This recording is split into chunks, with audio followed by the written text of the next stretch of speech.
ये जो भारत जगत गुरु कहलाया है इन कहानियों के कारण। ये जो भारत जगत गुरु कहलाया है ये बातों से नहीं कहलाया, ये केवल झूठी कहावत नहीं है। इस जगत का सचमुच यदि कोई गुरु है तो भारत रहा है और भारत है और भारत ही रहेगा। इतनी सत्य विद्या कहानियां किससे हैं जिनके पीछे विश्व में सबसे जो मजहब छाए हैं सिर्फ किस्से कहानियों के अलावा कुछ नहीं। जैसे एक थे राजा, एक थी रानी, फिर उनके हो गया लड़का, फिर एक हो गई और बेटी, फिर उसकी हो गई शादी। तो एक था राजा, एक थी रानी, फिर दोनों मर गए, खत्म कहानी। एक वो था, एक वो था, एक वो था, एक रावण था, एक राम था, फिर वो चले गए। अरे रावण मारने से चले गए, राम बिना मारे चले गए, नहीं चले गए।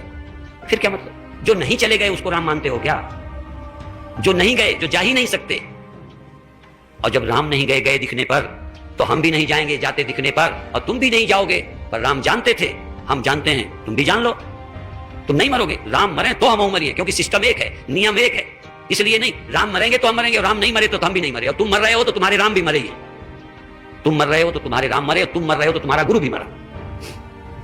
और तुम नहीं मरोगे उस दिन दावे से कहना हम नहीं मरेंगे, हमारा गुरु कभी नहीं मरेगा। हमको गुरु ने जब बचा लिया तो गुरु कोई मर गया होगा? जिस राम ने हमारा उद्धार किया वो बंधे होंगे? जैनी भले चिल्लाते रहे राम अभी नरक में पड़े हैं, कृष्ण अभी नरक में पड़े हैं, उन्होंने युद्ध किया था। हमने कहा नहीं, महावीर ही चले जाएं, हमारे राम को जरूरत नहीं है।